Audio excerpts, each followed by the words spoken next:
Welcome to this explainer. Today, we're going to completely shatter the negative way we've all been taught to look at discipline. Seriously, if you've ever felt like sticking to a routine is just a massive chore, or a punishment, or, just plain exhausting, you are absolutely in the right place. We're going to flip that narrative completely upside down and change the way you think about your daily habits forever. So I want you to just pause for a second and really reconsider those ingrained beliefs. What if discipline actually isn't a punishment at all? Okay, let's dive into this, because the epiphany we're exploring today is a total game changer for how you build the life you actually want to live. This brings us right to the core thesis from wellness creator Deandra Kay. Discipline is the highest form of self-love. Now, I know, it sounds totally counterintuitive at first, right? But the profound idea here is that doing uncomfortable things right now, just to secure your long-term happiness, that is exactly how you truly show love to yourself.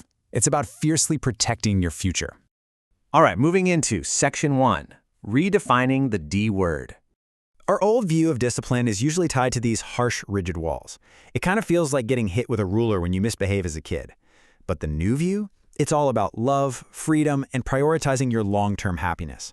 Because true discipline isn't about restriction at all. It's about ultimate empowerment. It's literally choosing what you want most over what you just kind of want right now in this exact second. Which leads us perfectly into Section 2, the prison of impulse. We often think a lack of discipline means freedom, right? Just doing whatever we want. But what's really interesting about this concept is that an undisciplined human is actually a slave to their thoughts, their mind, and every passing impulse. If you blindly act on every single feeling that washes over you, that is not freedom. That is literal constraint. You're basically in jail to your own passing biology. Deandra makes a super fascinating observation here regarding systems of constraints. Look, historically, rules found in various religions or life philosophies, they aren't really designed to trap us. They're actually designed to free us from our own chaotic impulses. Choosing a framework of rules helps people live way more fulfilled, healthier, and patient lives, simply because they aren't purely living in the flesh, just reacting to every immediate random urge. Think about it practically. Getting a 15-minute high from destroying a bag of hot Cheetos, or maybe drinking heavily on a first date, sure, it might feel pretty good in the moment, but the results? Waking up bloated, full of regret, getting ghosted, or even jeopardizing your ultimate goals like a future marriage. These temporary, fleeting highs almost always end up risking your long-term happiness. It's just not worth it. Okay, Section 3, reverse engineering your goals. Let's get actionable. A weak goal is totally surface level. Something like, oh, I want to lose 15 pounds to fit into this dress. But a strong, deeply anchored goal? That sounds more like, I want to be healthy, strong, and completely disease-free for my future kids. Surface-level motivation simply won't get you out of bed on a freezing, rainy morning. Actually, scratch that. It won't get you out of bed on a nice morning. But deep, foundational whys, those will absolutely keep you consistent when things get tough. So here is your actionable framework. Step 1, explicitly define what you want. Step 2, really unpack the deep why behind it. And Step 3, change those tiny daily habits so they align with that future. You have to actively construct a life that works for your specific future self, and that all starts with the tiny choices you make today.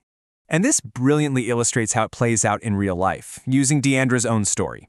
She openly shares her struggles with endometriosis and PMDD, which cause these severe physical and emotional mood swings.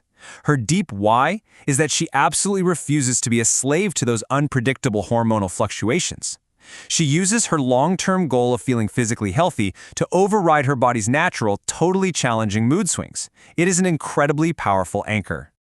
Moving right along to Section 4, navigating social pushback. Because let's face it, it's not all smooth sailing. There's a very real, tangible transformation pipeline here. On day 1, you change your habits. By month 1, those habits literally alter your personality. And by year 1, your whole personal reality has completely shifted. But you've got to understand this absolutely crucial fact. As you become disciplined, you will literally become a totally different person to the people around you. Seriously, your undisciplined friends might suddenly call you bougie for rejecting junk food. Or they might get visibly uncomfortable when you choose a nice, cozy 8 p.m. bedtime over staying out until 2 a.m. drinking with them. When you change, it naturally makes your undisciplined friends feel judged about their own choices. So, you must be completely willing to endure their pushback and, yeah, even your own FOMO, if you really want to reach your goals. When you face that inevitable social pressure, and you will for sure face it, I highly encourage you to adopt this exact internal monologue. Wow, I really love myself because I said no to this today. By saying this to yourself, you're actively replacing those yucky feelings of restriction with feelings of profound, unshakable self-respect. It's a total mind shift. And that brings us to Section 5, Mindset over Motivation. Time to bust a major cultural myth here. Look, motivation is totally fleeting. It's extreme. It's like trying to build Rome in a single day. Discipline, on the other hand, is sustainable. It's perfectly balanced and built on tiny, manageable daily habits. So the crucial point is that true discipline is not about punishing yourself with extreme 180-degree life changes overnight. No way. It's about maintaining a sustainable mindset that consistently honors your future self. Which brings us to our final and maybe most important thought. If discipline is really just choosing your future self, what are you going to say no to today?